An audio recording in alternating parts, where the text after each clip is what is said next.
Nay, sana po bigyan niyo po ako ng second chance. Gagawin ko po lahat. Ilalaban ko po kayo hanggang sa dulo. Tsaka Nay, hindi man ako abogado pero tutulong po ako kay Atty. Matias. Lahat po ng suporta ang kakailanganin niya bibigay ko po. Para po siya nilanggay.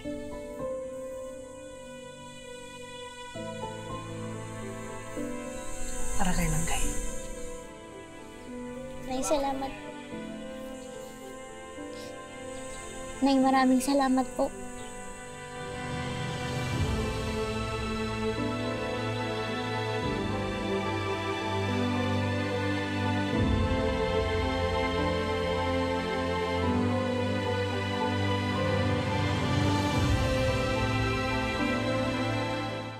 Well, sabi ni Ramir sa akin na hindi na raw niya nakita yung babaeng yon.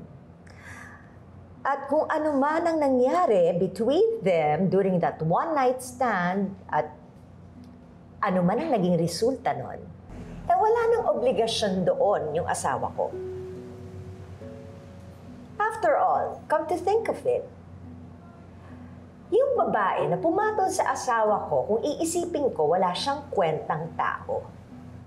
At kung nagkaanak man sila, wala rin siyang kwentang ina dahil inabandona niya yung anak niya. So kung nag-ghost niya si Ramir, I'm sure nag-ghost na niya yung anak niya, di ba? We cannot actually make accusations because we don't know the whole story. So it's hard to judge. Sa bagay, you're right. Because you're not a judge. You're a lawyer. Attorney, paano mo nga pala i-defend yung mga babaeng tulad ng babaeng yon na basta na lang nang iwan sa kanyang anak?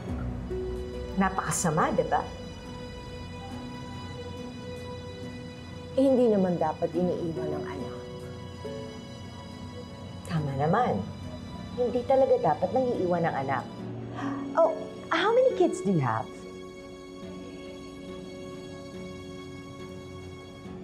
One. Are you sure you only have one? Yes, I have one daughter and she's a lawyer. Wow! Nagmana pala sa'yo ang anak mo. She's following after your footsteps. Ito nga namang mga anak natin, ano? Ginagaya nila ang kanilang mga magulang. Dapat na po nating paghandaan yung pag-upo niyo sa witness stand. Oo nga, attorney. Nay Chato, naisip ko lang po. Ano yun?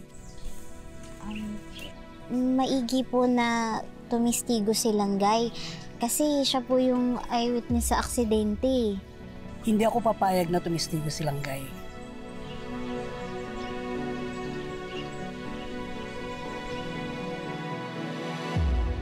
Well, my daughter is a good lawyer. Pero ibang landas yung gusto niya. She has her own path. Actually, tayong mga magulang dapat mga gabay lang nila. Hindi natin sila pwedeng diktahan. You're right. We're doing everything for our children to support them, to guide them, para maabot nila yung kanilang mga pangarap. After all, andun tayo sa bawat oras, sa bawat milestone ng buhay nila. I think it's time for me to go. Thank you, Mrs. Engaño. Patricia na lang. After all, I believe that our status has changed after we had this coffee date. You can call me Meredith. And thank you for the coffee. Oh, don't mention it. Thank you. Ang sabi nga nila, keep your friends close and your enemies closer. I'm just kidding. Ito naman. Can't wait to set up our next coffee date. I hope your husband gets well soon. Oh, I'm praying for that also. Para naman magkasakasama na tayong tatlo so we can catch up on things. I will have to check my busy schedule. See you. Thank you, Meredith. Bye.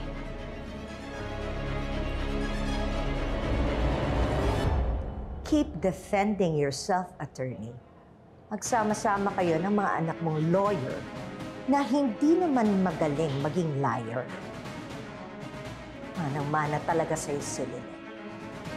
Kala mo kung sinong galing-galingan, wala namang sinabi.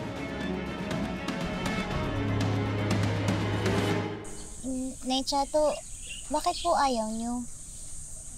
Mas makakabuti po sa kaso na magbigay ng statement si Langgay. Para po mas tumibay yung sinasabi niyo na self-defense lang yung nangyari. Para po makalaya na kayo dito at makasama niyo na siya. Alam mo naman ang sitwasyon ni Langgay. Alam naman po ng korte kung hanggang saan lang ang pwede nilang itanong sa mga kagaya ni Langgay. Ito pa rin ninyo ang pangako ninyo. Hindi testigo si Langgay.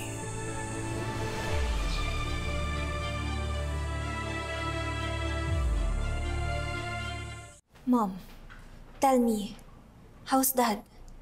Your dad's still in a coma. I hope magising na siya. Si Lilette. Nagising si Dad nung kinausap siya ni Lilette. Oh, don't you go there. Mabubuhay ang daddy mo kahit na walang tulong na galing sa Lilette na yon.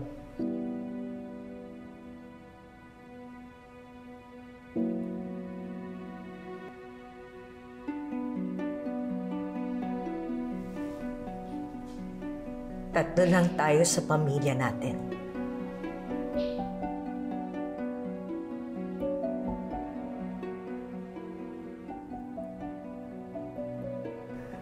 Tandaan mo, tatlo lang tayo hanggang sa dulo. Siguro, isa sa reasons ni Dad why he's fighting for his life. Kasi gusto niya makita na magkaayos pa tayo ni Lilette.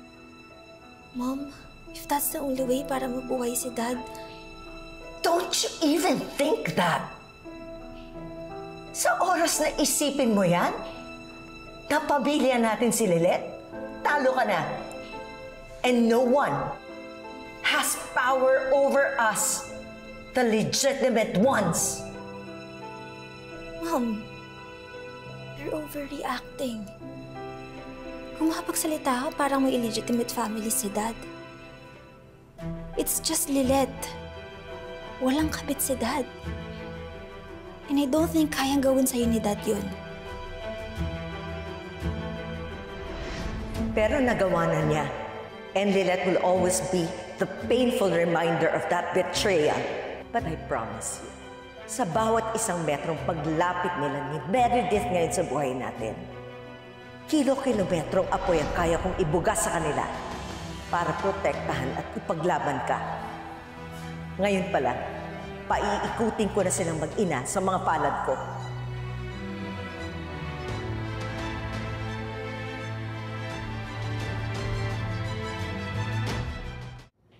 Dikit ka ng dikit sa amin ni Nanay Chato, magmula nung nakilala mo si Langgay. Alam mo namang gusto kong tumulong sa mga kagaya ni Langgay. Talaga?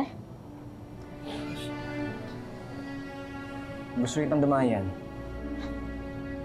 Talaga ba? O nandito ka para masaksihan na pumalpak ako, naipahiya ko yung sarili ko sa iba, para mapatunayan mo na totoo yung sinasabi mo noon na hindi ko na kayang i-handle to ng case na to dahil sa iba ko pang mga problema. Hindi ko sinabi yun. Tinanong kita kung kakayanin mo magkaiba yun. Ganun din yun. Tinanong mo ko dahil yun yung iniisip mo. Pwede ba tayo mag-usap ng may nahon? Don't you think you're becoming irrational? Irrational, therefore not capable of winning a case? Ganun ba, Bonnie? So, totoo nga. Nakaabang ka na mabigo ako para maagaw mo na sa akin tong kasong to. Alam mong hindi ako gagawa ng bagay na ikakasakit mo, Lilith. Kakambi mo ako. Hanggang dulo. Nagawa mo nang akong saktan noon. Kayang-kaya mong ulitin yun. Sige, sabihin natin napakagago ko noon para saktan kita. Pero magmula nung maging okay tayo, nangako ako na pangangalaga akong pagkakaibigan natin hanggang dulo. Hanggang dulo, gaya ng paggapit ko sa mga prinsipyo at pangako natin. Natutulong tayo sa mga inaapi. Kagaya ni Langgay, ni Nanay Chato, ang ibang tao. Ang ibang tao, Lilet. Ngayon sabihin mo sa akin, nung humingi ka ng second chance para sa kakang to, para kanino yun? Kay Langgay? Kay Nanay Chato? O para sa sarili mo? Para kayo yung second chance na yun, Lilet.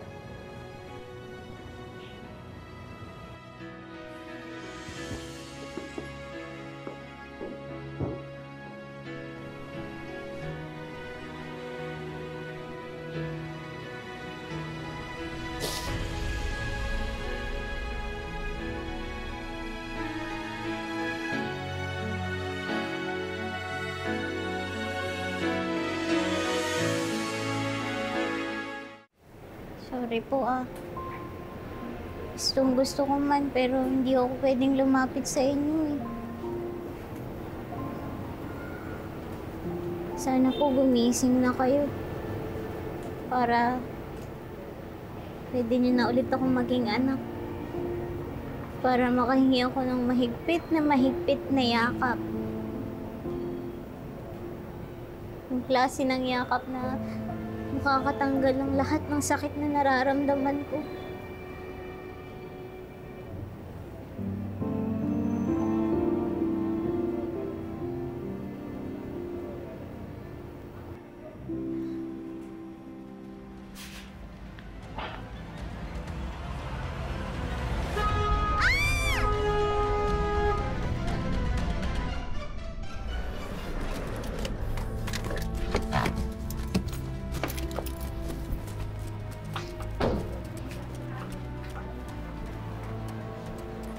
Pasalamat ka, hindi kita tinuluyan dyan. Now, walk away. At kung ano man yung pinaplano mo, wag mo nang ituloy. Hindi naman ako pupunta kay si Ramir eh. Sino bang niloloko mo, ha? Lilet naman. Huling-huli ka na. Nagsisinungaling ka pa. Manang-mana ka talaga sa nanay mo. Nanay ko ho? Kilala niyo kung sinong nanay ko?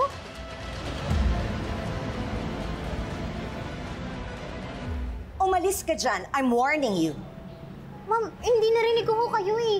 Ang sabi niyo, nagmana ako sa nanay ko. Kilala niyo siya, nasaan ho siya? Hindi ko alam. Tabi! Ma'am, sige! Dali, sabihin niyo na ho sa akin!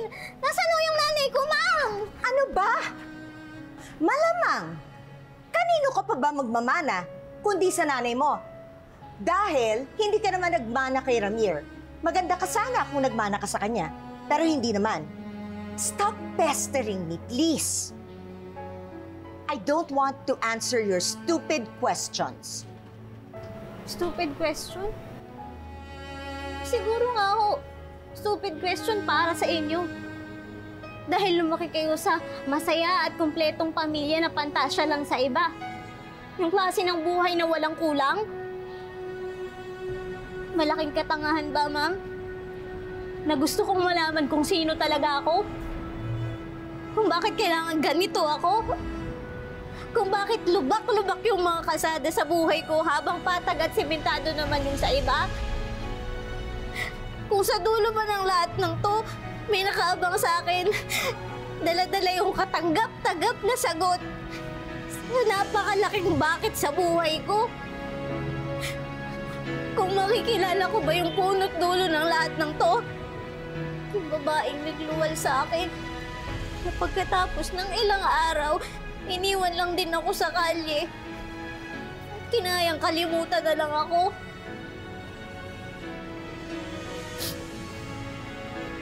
Ang dami-dami kong tanong para sa sarili ko eh. At habang tumatagal, mas lalo lang hong dumadami. Sana nga ako bar exam na lang to.